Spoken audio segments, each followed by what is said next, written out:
What is going on, YouTube? Welcome to Driven by DN. My name is Donald. I'm Divine. And today we have my personal vehicle, a 2021 Toyota Camry XSE. Today we're going to be giving it a review, a walk around, and we're going to be taking it on a drive. Now on to Divine to talk about the front end. So first we're going to start with the front fascia of the Camry. This is the 8th gen model. So for this one, which is the 2021, was the first year of the facelift. So we could tell that by the different indicators, which start from the headlights to these vents, which get bigger compared to the 2018 to the 2020 model. So this is obviously the XSE, as you can see from the different black accents. We have the full LED headlights. We have the gloss black front finish with glitter. You can see it in person. You know, I don't think it'll hit on camera, but if you've seen it in person, it's beautiful. It's perfect. Under the hood, we have a 2.5 liter four-cylinder engine, which is the base engine that this car comes in. There is also an available V6. However, this one sports the base model engine. So this engine produces 206 horsepower and 186 pound-feet of torque, made it to a 8-speed automatic transmission and front-wheel drive. This car also was available in all-wheel drive. However, like I said, this one is front-wheel drive. Now that we're on the side of the 8th gen Toyota Camry, I'm going to start at the rims. These are 19-inch, wrapped in 235/40 R19. As we see here, Toyota made this car very curvy. And one thing that I really loved about this XSE model is the black accents that it comes with. For example, we look at the bottom of the door pillar there, and it's wrapped black from factory. And then coming back to the rims, for the pre-facelift, they did not come in all black rims. So if you see a Camry that has the black and then the alloy accents, he's not facelift. You feel me? So you know, things like that. It's the small things that really matter. So you can see panel sunroof. Yeah. As we take a look at the rear end of this 2021 Camry, you can see this one is fitted with the blackout package, which includes the black emblems here, here, and down here. And it also includes the black exhaust tips that you can see down here, which are dual exhaust. However, they are split into 4, so it does look like quad exhaust.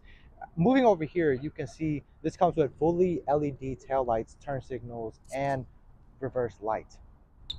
As you take a look at the trunk here, you can see there is a lot of things in here, and I purposefully left all this junk in here to show you how much this car can truly hold. As you can see, I have a very large electric scooter right here, along with all my cleaning supplies, first aid kits, things of that nature. And there is still a lot of free space, showing you how much this 15.1 cubic feet trunk can really hold. As we move on to the interior of the Toyota Camry, you can see the beautiful Cockpit Red leather seats and the leather trimming it has around the steering wheel and the gear shifter. As you can see, this is a 9-inch infotainment system, which works very, very well. As you can see, it's very responsive, things of that nature. And you can see maybe it might be flickering on the camera, but it does not do that in real life. Moving down here, you can see the dual zone climate control, which is automatic, by the way. But I will probably turn that off before it gets too loud in here. But yes, you can see the beautiful aesthetics of the interior of the Camry.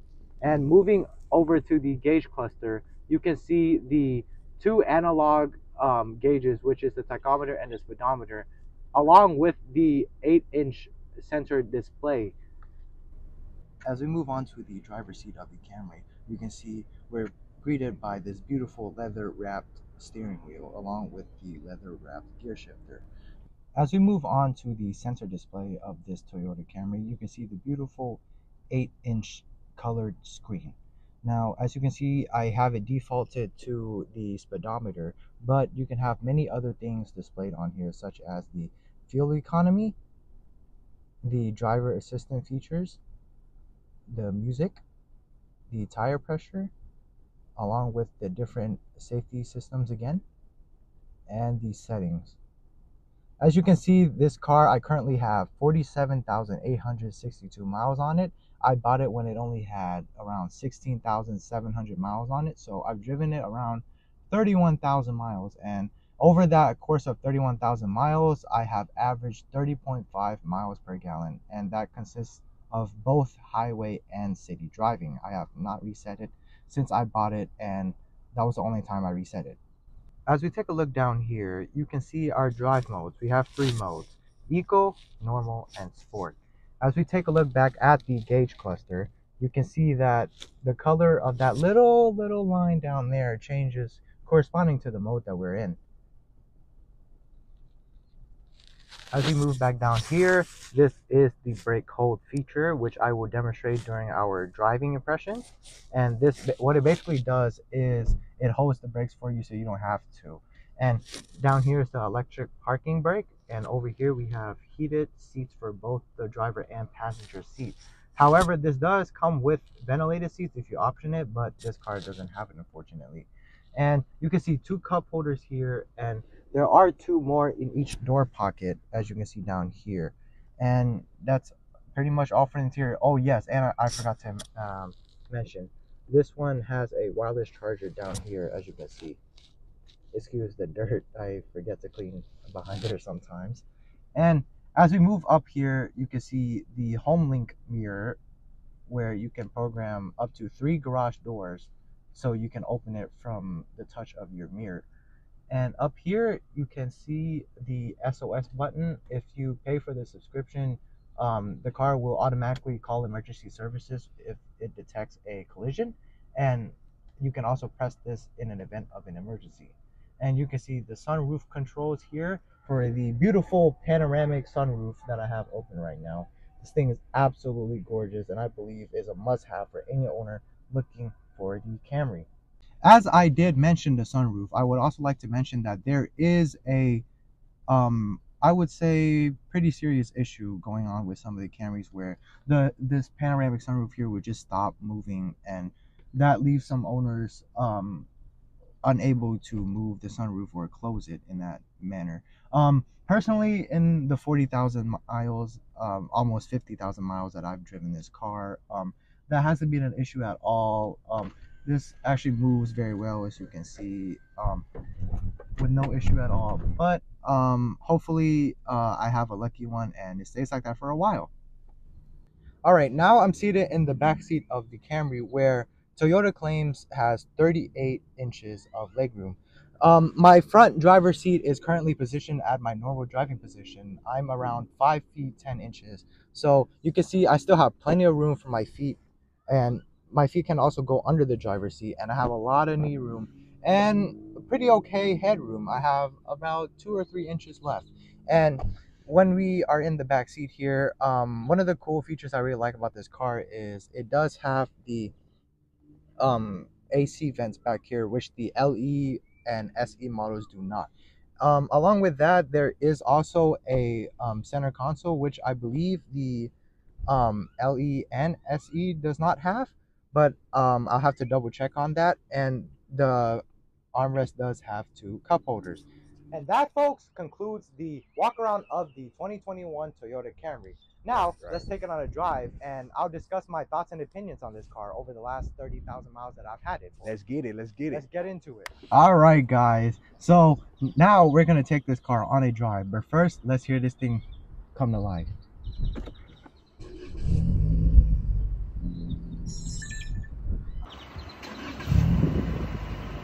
Now it's time to get to the drive, everybody. Now I'm gonna hand this to my camera woman here, and she's gonna record from the other perspective. All right, mic's on. Mic on. All right, Mic's on. Let's go.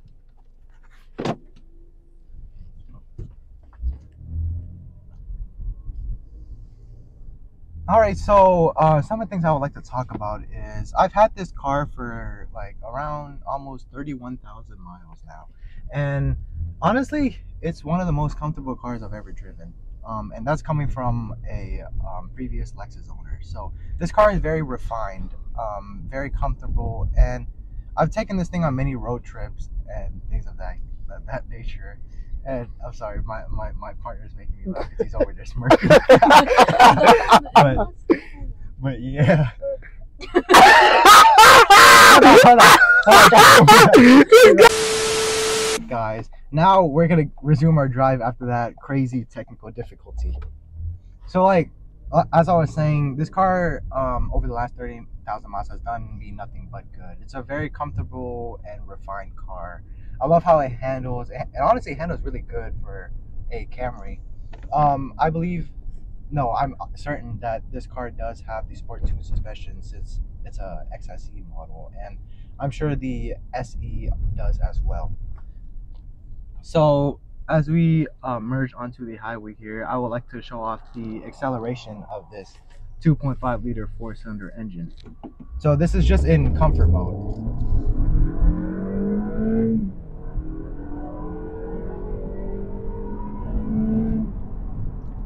And that's 60, guys. Toyota claims this car goes to 60 in around 7.3 seconds, but in my own testing, I've gotten anywhere from 6.8 to 8.2 seconds.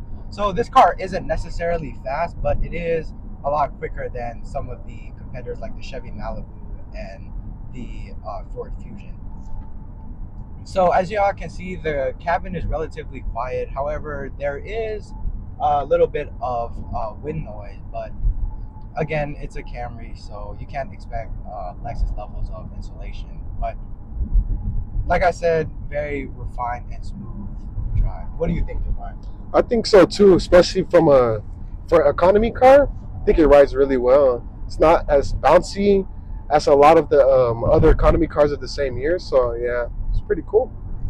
Yeah, and I also want to note that I did switch out the springs of this car from the factory ones to the E-Box lowering springs. So it does lower the ground clearance by around 1.5 inches, but it does look a lot better, which was what I was going for. And in my opinion, it does handle a little bit better as well in like high speed turning and things like that. So as you can see, we're just taking it around the city. It's a very good like stop and go traffic car as well. It's just basically made for daily commuting. So yeah, I'm gonna be quiet for this next segment as we just cruise.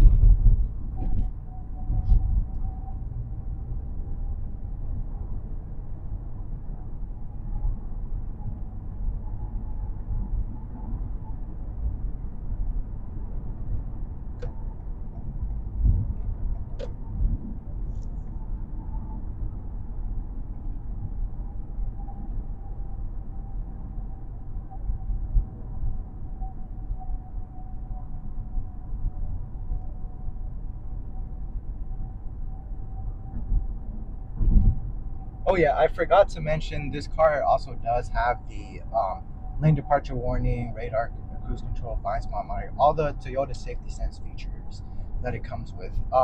The radar cruise control works very, very well on highways, and the lane key feature actually kind of makes it so that the car is in a way like in autopilot, but I wouldn't trust it like I would trust like a Tesla to like drive itself, but it does work very proficiently.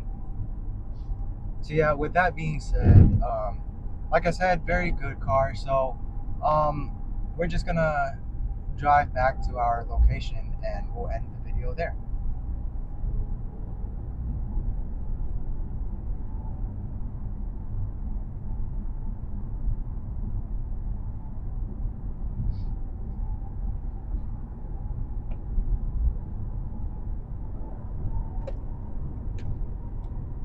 As you can see, it does have pretty good passing power, so you won't be in any dangerous situations where you're unable to get out of your own way. As you can see, body roll is pretty minimal, and it's always been like this, like even with the stock springs, so that is normal to the car.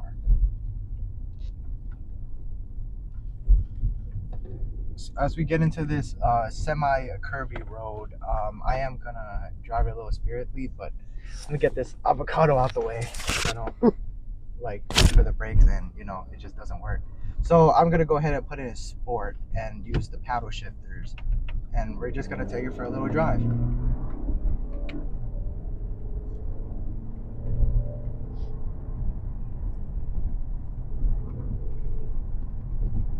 As you can see, it handles very well.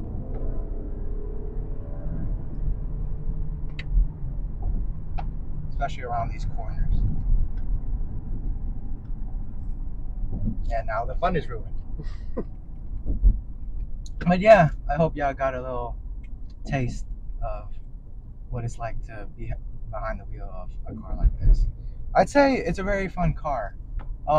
I wish it did have a little more power, but that can easily be resolved by getting the V6 instead.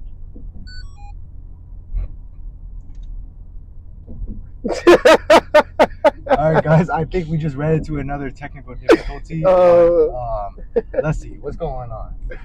What's up? What are you pointing at? All right, so it looks like my TikTok shop gimbal has given out on itself. So yeah, right. The rest of the video is gonna be my face driving the car, unfortunately. Unfortunately, you don't want them to see your face. Yo. Yeah, so we are pulling back into the parking lot we were just at before.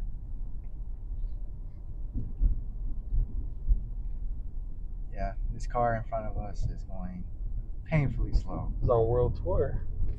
Painfully slow. So, yeah, I mean, I guess you gotta have a Monday afternoon cruise, you know?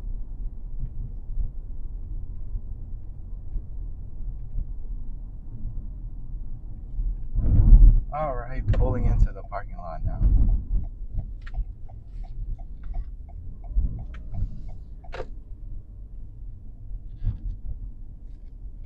I'm just gonna park up and we're gonna go ahead and end the video. All right, what are y'all's thoughts and opinions on this car? Personally, I love this model of the Camry. I think it's way better than the generation before that and the generation before the last generation. I really think Toyota stepped it up big to make this car. And I don't know if the 2025 will top it, but you know, we'll see. Yeah, I agree. This has been a great car for me for the past almost 10 months, and I'm grateful to have such a reliable machine like this, and I'll definitely be keeping it for another while until I have more money to buy a better car. But yeah, that's about it. Overall, I love this car. I'd rate it 10 out of 10.